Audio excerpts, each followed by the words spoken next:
Thank you very much. And Mazel Tov to everybody on the successful convention.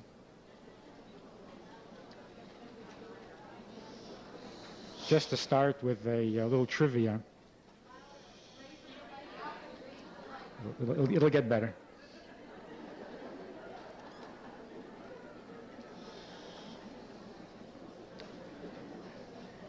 In the headlines, and we keep watching the headlines for reports about Moshiach. In the headlines recently, there was a minor miracle, or maybe a major miracle. The Secretary of State of the United States was in Israel, pressuring Israel to make concessions. When all of a sudden he was called away, he had to leave on a family emergency.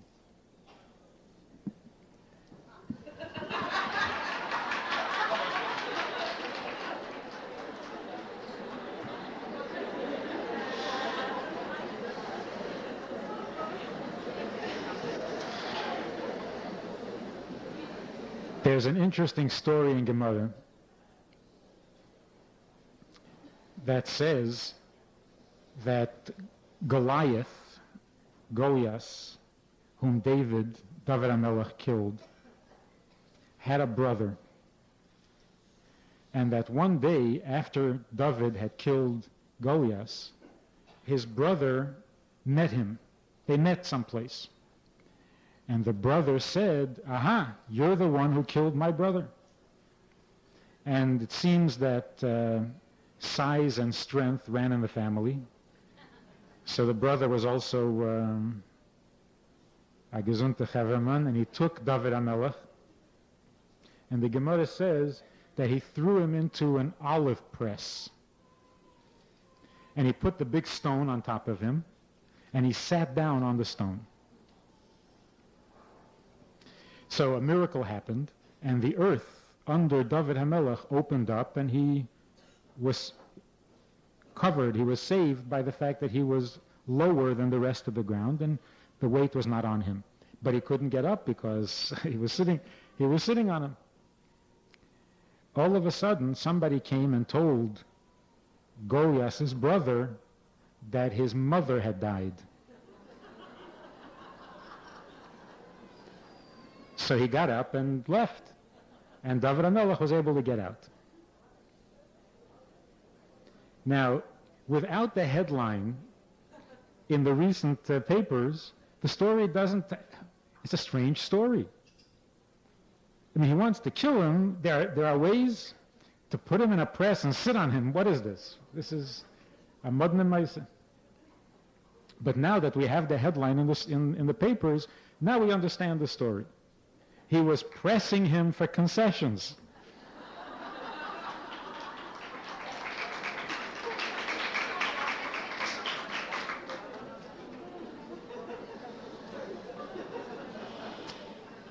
And what was the miracle? The miracle was that when you're being pressed for concessions, get deeper into the land. Establish yourself.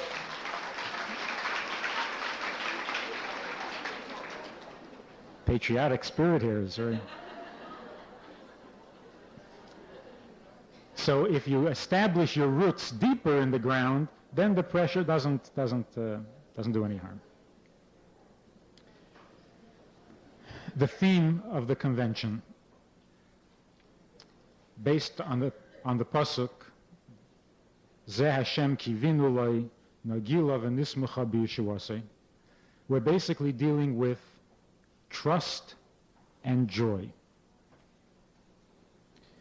If we wanted to analyze the pasuk, we might say that there are two parts or two stages in this verse. Zeh Hashem kivinu loi. We point and we say, this is the God that we have been waiting for, that we have hoped for, that we looked forward to. Or as we say in the davening, Ki lishuoscha kivinu kol hayom, because we look forward and we hope for your help all day, constantly. And then there's the second part of the pasuk, which is Nagila v'nismacha b'yeshuasei. We rejoice and we are happy with his salvation. The two parts of the pasuk deal with the part that we do, which is the first half of the pasuk, and then the part that he does, which is the second half. This kivinuloi, this looking forward, this longing, this waiting and expecting, this is what we have to do. This is our job. And as the Rebbe points out, the waiting and the expecting is what makes it happen. So we contribute towards the coming of the Yeshua by looking forward, by saying Ad Mosai. Then there's the second half, Nagila v'nismacha b'Yeshuasei. We will rejoice with his salvation. That's the part that he does. The Rebbe spoke yesterday about the klal and the prat. That in all things, in every part of life, there is the initial principle and then the details. The principle itself is indivisible. It includes everything, but has no parts. It is essential. It's absolutely necessary for life itself, or for Yiddishkeit itself. And then there are the details that come, that follow. For example, when we get up in the morning, there's Meida Ani. The Meida Ani doesn't have any details. It's basically a reaction to the fact that he is my creator. Later, we go through a series of specific blessings. We thank God for our health, and we thank God for our strength, and we thank God for our clothing, and for the world that he created for us, and so on and so forth. In a home, the Rebbe said, in a dira, referring to the dira b'tachtenim, to the home that we are supposed to create for God out of this world, there's also these two parts. There's the fact that a person without a home is not a person. It's not a life. But then, there's this kind of a home and there's that kind of a home. The house has to have details. It has to have walls and a floor and a ceiling. Even in our life, our very blood, there are two parts. There's the lifeblood, without which we do not live, and then there's the blood that gives life to the various parts of the body, the details. But that's obvious. I mean, that's simple. Everything starts with a geometric point, and then from there you get further development and other dimensions, and you get details, and the structure takes shape. The chiddush is, the challenge is, that we connect that which is the indivisible, essential nekuda with the details. When they go their separate ways, we have trouble. We have problems. Just an example.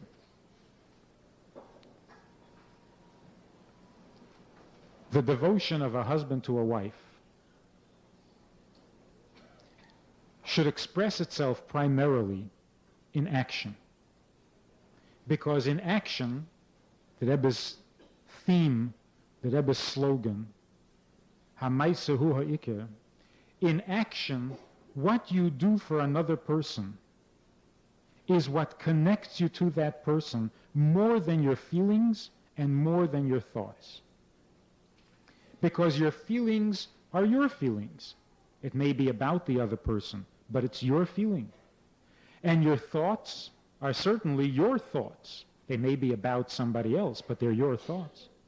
Whereas when you do something for me, then it's for me. Then you're really connected to me and to become one. But that's in action. However, there's a problem. Imagine a husband who is very devoted to his wife. And when she asks for something, when she needs something, he will consistently and loyally do what she wants. For example, if she says, you know, it would be very nice if we could go away for the weekend.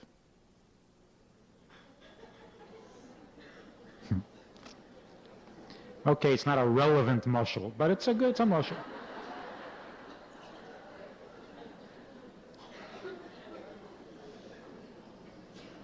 So if she says, I would really like to go away for a weekend, and he says, well, of course, but why just a weekend?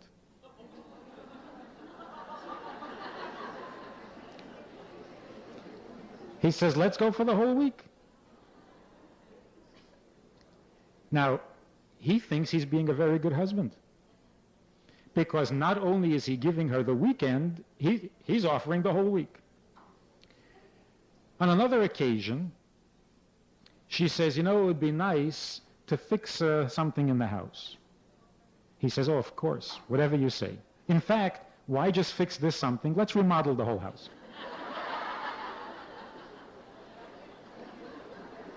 So again, he is being a wonderful husband. She says, you know, we're having a special dinner tonight. Why don't you bring home a rose? He says, why one rose? A dozen roses. Sounds like a really model husband, right?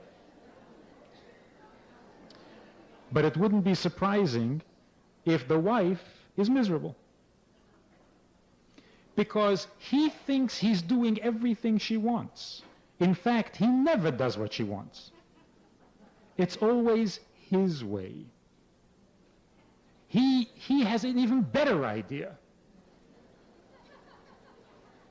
which unfortunately ends up meaning that he doesn't hear her. He's ignoring her. He is taking the klal. The klal is that marriage means devotion, that you are attentive to the other person's need. So when she says she needs a vacation, the answer is yes. That's very good. The klal, the nekuda, is a very strong one. In essence, he is a good husband. But then what he does with the details ruins the whole thing. Because when it comes to the details, he stops being loyal. He becomes disloyal.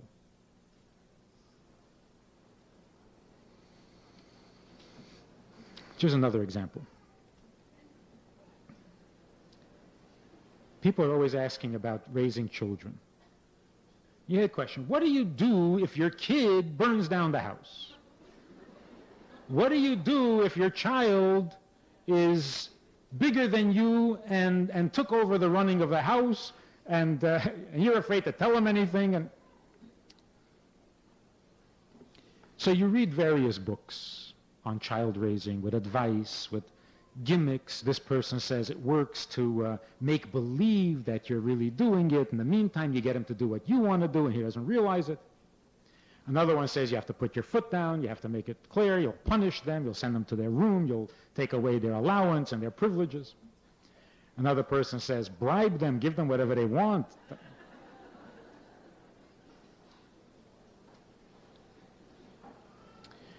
What is the nekuda and what are the details? The nekuda in a family is that there are parents and there are children. That's the core. I am your father. That's the essence. Without that, you've got no place to go. I mean, if you haven't got that down, then there's no... However, how does that essential condition translate itself into the details of everyday life? With all this advice, bribe your child, punish your child, talk him into giving in because you nudge him to death, or don't talk to him at all until he gives in. How does that reflect? How does that establish the fact that you are the parent and the child is a child? When it comes to such a confusion, where the child is acting like you are not the parent, or the child is acting like he is the parent, and you find yourself justifying yourself, defending yourself to your child, then before you get to the details of should you bribe him or should you punish him, first stop and reestablish the nakuda, the essence, the core. Wait a minute. I am the mother. First in your own mind, and then in the child's mind. If you want to talk to me, if you want to deal with me, if we want to have a family over here, let's start from the beginning. I am the mother, you are the child. When we have that back on track, then we can apply our attention to the details. But without the nakuda, the details will not work. So the parent who finds himself arguing with his children, debating with his children, don't push it. Stop and get back on the right track. Let's be a family again. If we don't want that, then there's no point in anything. Let's start from the beginning. How do we keep the nakuda and the details together? How do we keep them from separating and from becoming disconnected? Because in essence, they are very different. The core, the nakuda, is completely different from the details by their very nature. And so if we don't do something special, they do go their separate ways, and they do get separated and create a disharmony. So the Rebbe said yesterday, there is a higher power, higher than the nakuda and the details, and that's what brings them together. That higher thing, in simple terms, might be the simple notion of simcha. When a person is happy, all limitations are removed. When a person is in a good mood, when a person is joyful, then the fact that these are details and this is the core, that distinction is lost. They become one. As it says in Chassidus, that when a person is very happy, he wants to invite everybody to join in his happiness, including his enemies. Because when you are happy, friend and enemy become the same. Those restrictions are overlooked. They're canceled. So simcha puts us in a place, on a level where we don't have conflicts. The core and the details become the same. There's a harmony, they flow together, and there's no problem.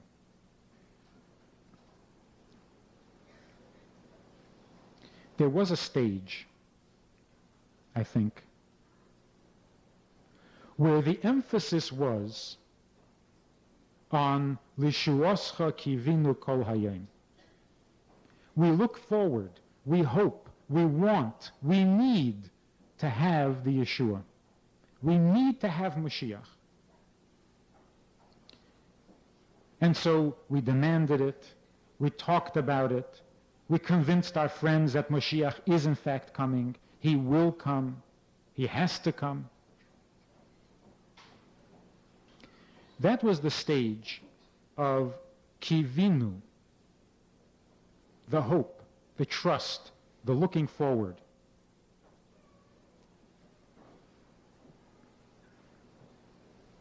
And that's why we can point to it, and we can say, these miracles, this change in the world that is happening, this is what we created and produced through our trusting and looking forward and demanding.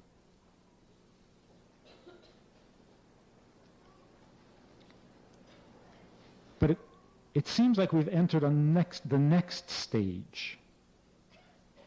It's one thing to say, I need something to happen. I want something to happen. I trust it's going to happen. There's another thing, it's a completely different thing when it starts to happen. Now we're not talking future tense anymore. Now we're talking past tense. I noticed that yesterday it happened. I noticed last week that something happened.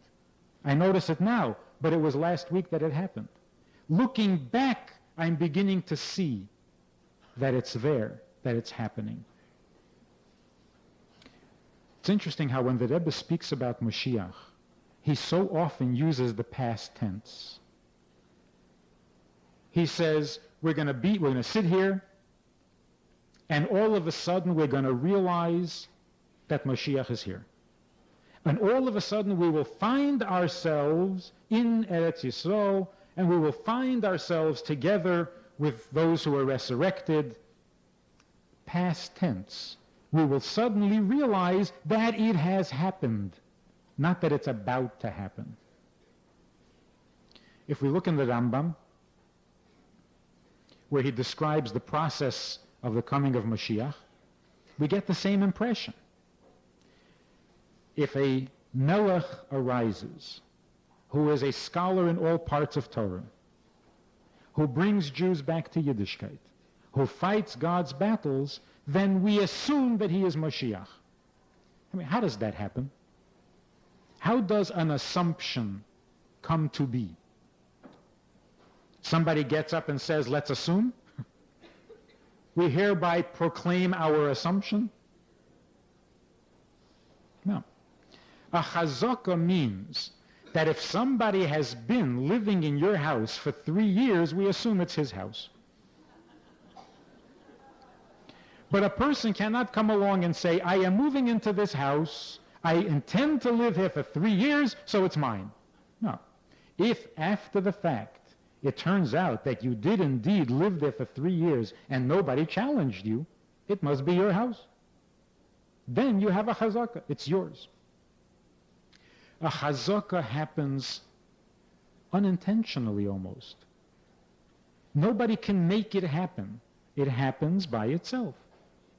If people behave a certain way, and that becomes the norm, and nobody challenges it, then that's it. Then it's done. Then it's the norm.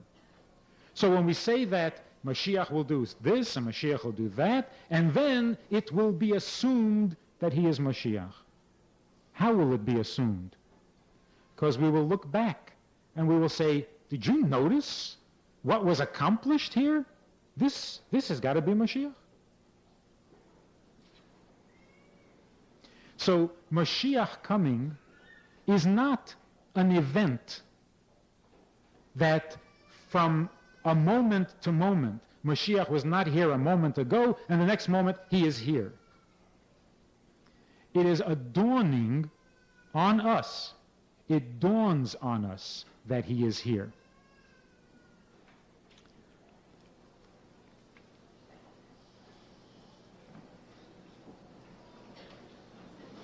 Maybe that's why there is this frustration. We want to do whatever we can do to bring Mashiach.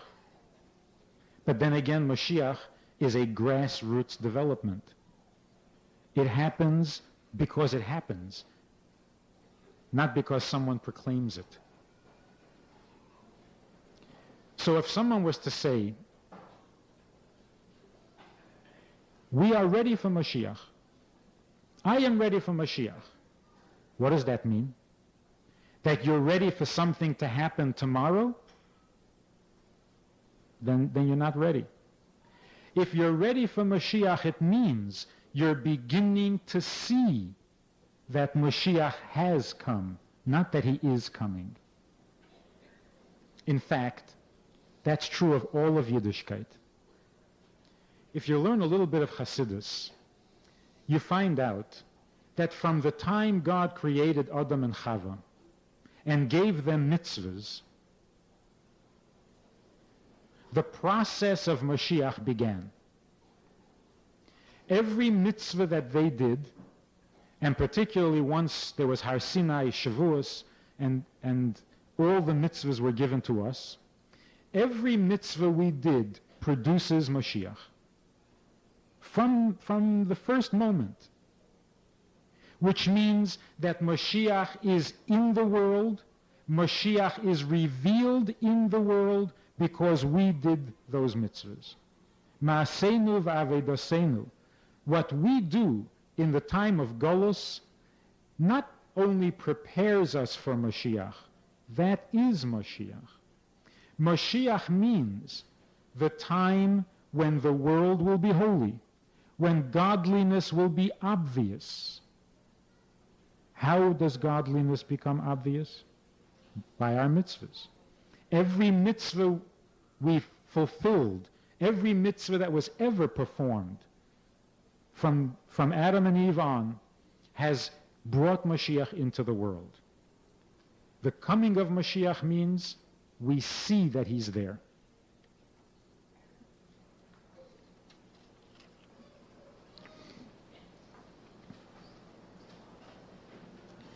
So it's not that we do mitzvahs for 5,751 years, and the reward for that is that the Eibishter will send Mashiach. They're not two separate things. It's not like the farmer works very hard in the field, but what he gains from it is money, because he sells what he grows and he gets money. Then the reward is not the same as the job. But with Torah and mitzvahs, the mitzvah itself produces the reward. The reward is that godliness becomes obvious. The mitzvah is making godliness obvious. So when Mashiach comes, it will dawn on us that we have brought Mashiach into the world. That we have created a dira b'tachtonim, that we have created a home for God in this world. And if that's true of all of Torah and mitzvahs, it's certainly true of the pinnacle of the coming of Mashiach, that it happens within the world, from the world, and we realize one day that it has happened.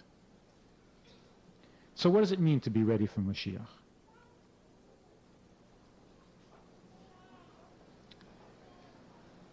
We all have this idea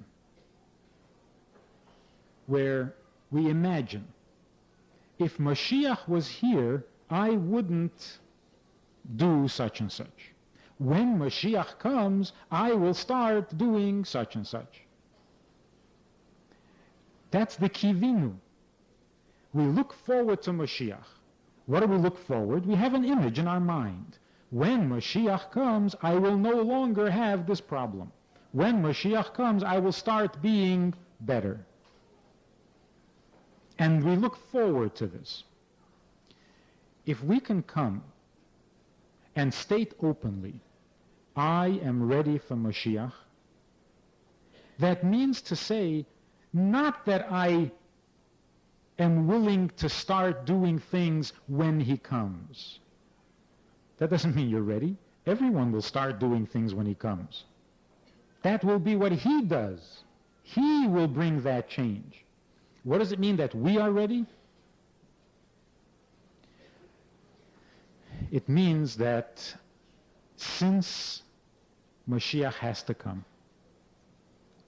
since I want him to come, since we are promised that he is coming, so what stands in the way?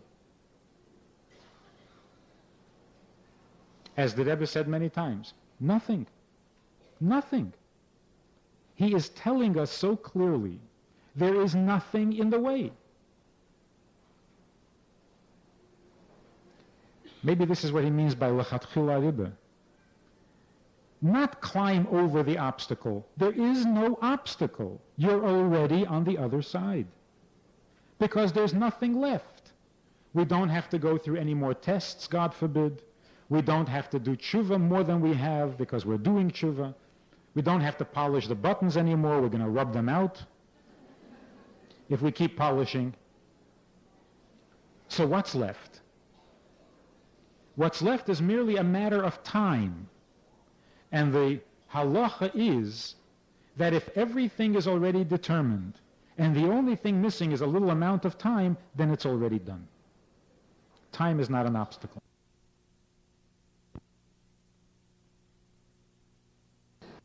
I know he's coming. I am confident that he is coming. I want him to come. Torah says he's going to come. The Rebbe says he is coming. So what am I waiting for? So what am I waiting for? And the Rebbe gave us one example of this. I think it was last Shabbos or 2 Shabbosim ago. He said, if Moshiach is this close, and you know that he's coming, and you have confidence, why do you still have daiges haparnasa? Why are you still worried about making a living? You know that when Moshiach comes, we won't have that problem. So, what are you waiting for? If to you Moshiach is so close, and you know that when Moshiach comes you won't have that worry, then stop worrying. Then start showing symptoms of Moshiach's being here. Stop worrying about the money. He didn't say quit your job.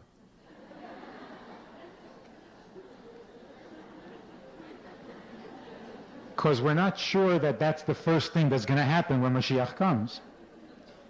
But what we know for sure is we will stop agonizing over making a living. We'll go to work because the world is still normal and people go to work. But worried, we won't be worried. Not about that anyway. And that's just an example for all things in life.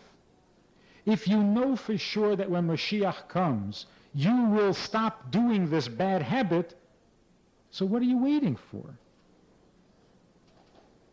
If we start acting like Moshiach is already here, if we start being Moshiach-dik, then we know that we're ready. So when the Rebbe says we have to shift into high gear, for years we've been saying Ad Mosai. For years we've been saying we believe in Moshiach, Ani Mamin, and we can't wait, and we want. Of course we want. And we want it with the emes. The Rebbe is not accusing us of a lack of faith. So when the Rebbe said, if you really wanted it, we don't really want it. Of course we do. But the Rebbe is talking about the next stage. There's wanting Mashiach to come, something in the future. And then there is having Mashiach. Because we start being Mashiach-dik. If you're looking forward to the changes that Mashiach will bring, start making the changes. Why wait? Why wait? When the Jews came to the Red Sea, and they had the Egyptians chasing them from one side and the sea blocking them from the other side, they came up with brilliant ideas. There were 5 camps, each one with a suggestion, wonderful suggestions. Suggestions of Mesiras Nefesh. Let's go fight them. Let's drown ourselves in the ocean. Let's just kill ourselves. Mesiras Nefesh. Some said, let's really daven. We've never really davened. Some said, if God wants us back in Egypt, well, Kabbalah said, let's go back to Egypt. But what was the answer? God says, don't jump into no lakes. Don't go back to no Egypt. Don't kill yourself. Don't scream. Stop davening. Now is not a time for that. We left Egypt on our way to Har Sinai. Why did you stop? Go to Har Sinai. That's the plan. You want to go to Har Sinai. So go. So go. So then we hear that there was a Nachshon ben Aminadav, and he was the brave one, and he was the pioneer, and he jumped into the water. He didn't jump into water. That was one of the things we weren't supposed to do. He didn't jump into water. He went to Har Sinai. He went. Of course, he did get wet, but that was not his intention. His greatness was not that he was willing to jump into water. He didn't notice the water. He was looking at Har Sinai at the other side of the water. He was going to Har Sinai. And because he was going to Har Sinai, everyone got to Har Sinai. Water or no water. Jumping into oceans is not a Jewish thing. And for someone to say, we should learn from Nachshon, we all have to jump into rivers. That's not, if we're going towards Moshiach, we don't get distracted with other projects. Not even the project of Mesiras Nefesh, of jumping into lakes. If you're going towards Moshiach, go. Go. What are you stopping? If you stop, it messes it up. Go. Don't stop. And going towards Moshiach means the Eibishter says that Moshiach is coming. The Rebbe says that Moshiach is here. And we say, but we don't see. That's an old story. That's the whole idea of Golus, is that there is godliness in the world and we don't see. The whole idea of Moshiach is we're starting to see. We're starting to see. So we look at the miracles and we say, aha, this is not just regular miracles, Moshiach miracles. We see the world getting better. What the Rebbe spoke about a half a year ago, maybe less, that nobody noticed, but the whole world became more tzniusdik. Remember that Sicha? The Rebbe said it happened by itself, nobody did anything, but the world became more tzniusdik. The world is becoming more just. The world is becoming more moral. So we could say, oh, that's very nice. Morality is a very nice thing. So the Rebbe says, no, it's not just morality, it's Moshiachdik. There were miracles in Eretz Yisrael.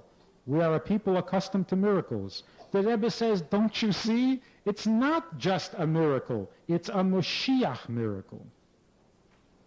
And then when it comes to our Avodah, how we're supposed to behave, the same thing. The Rebbe says, you want to bring Mashiach? Learn Torah, do mitzvahs behidur. And people said, oh, come on, back to that again. That doesn't sound very encouraging. But the Rebbe wasn't saying back to that. The Rebbe was saying, if you're ready for Mashiach, then do what you're going to do best when he comes. What will you do when he comes? You will learn and you will do mitzvahs his way, Moshiachdik. Well, start. Do it. It's time. There's nothing to wait for. Moshiach doesn't come through a proclamation. Moshiach happens. When it happens to you, then Moshiach has come to you.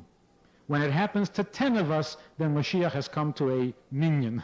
When it happens to all of us, then Moshiach has come to the whole world. Look to see the development of Moshiach. Look and see. So we've gone to the second stage now. Zeh Hashem kivinu loi, this we've accomplished. Moshiach has become a topic of conversation everywhere in the world.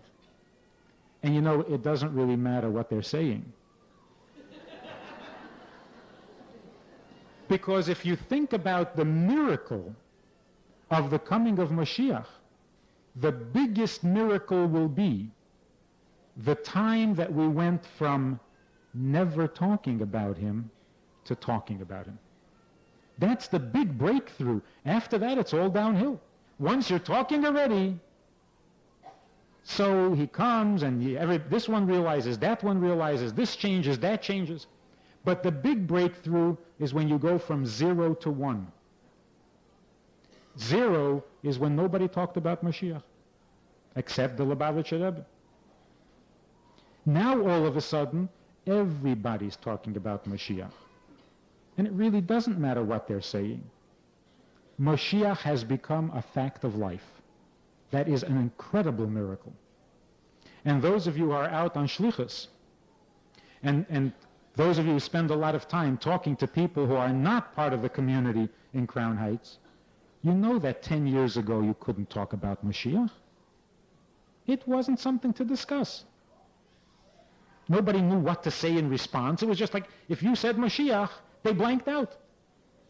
You lost them.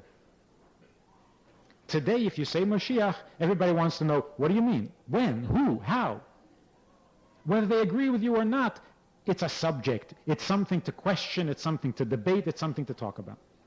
That is an incredible miracle. But if we follow it through and start to think and feel and behave Moshiach-dik, no longer saying we look forward to the coming of Moshiach. It's not a question of when will he come. The question is, what's next? What's the next step in his coming? Because we notice that he already started to come. Now we're looking forward to more.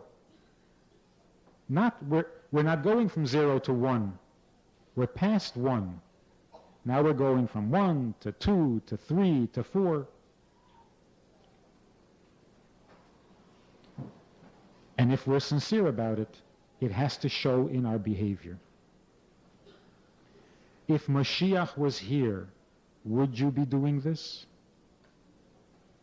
If Moshiach was here, wouldn't you be doing that? Do it. Do it. That's l'chatchila riba.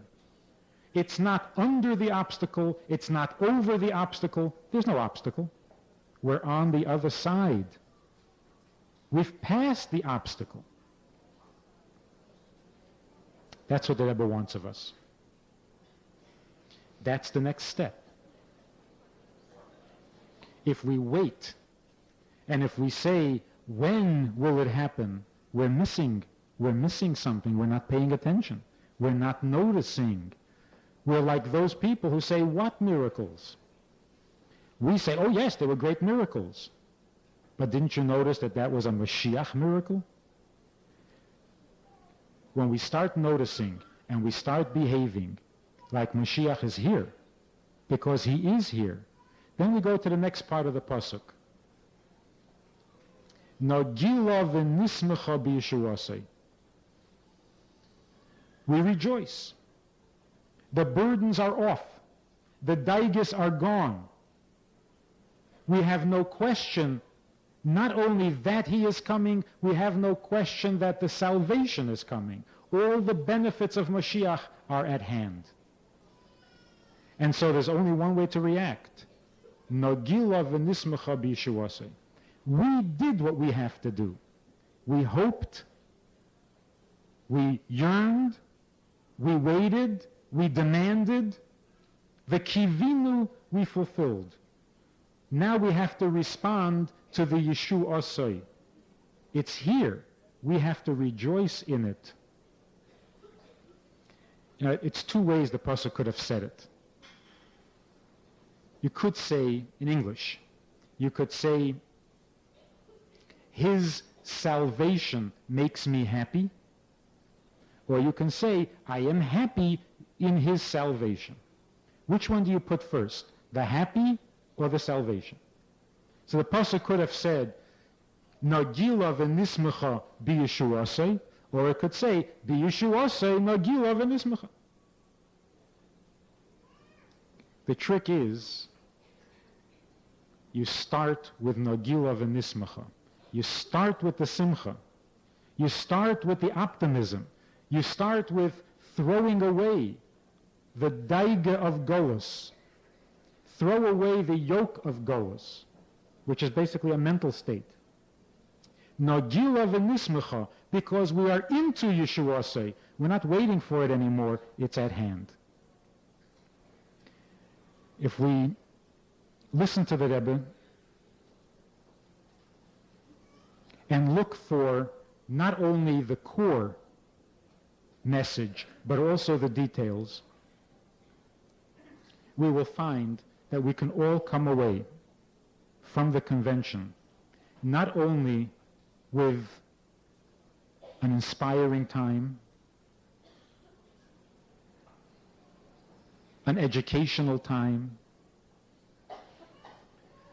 a collective joy, a sharing of experience, but we can also come away with a yechidus, with a personal, private instruction from the Rebbe to the individual.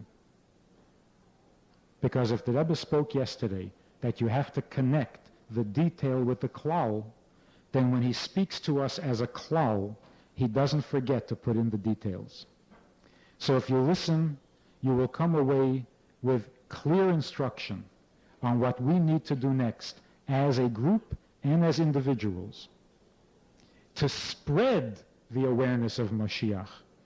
Because Nagila v'nismecha b'Yeshuasai, the Yeshuasai is here. It's up to us to rejoice with it.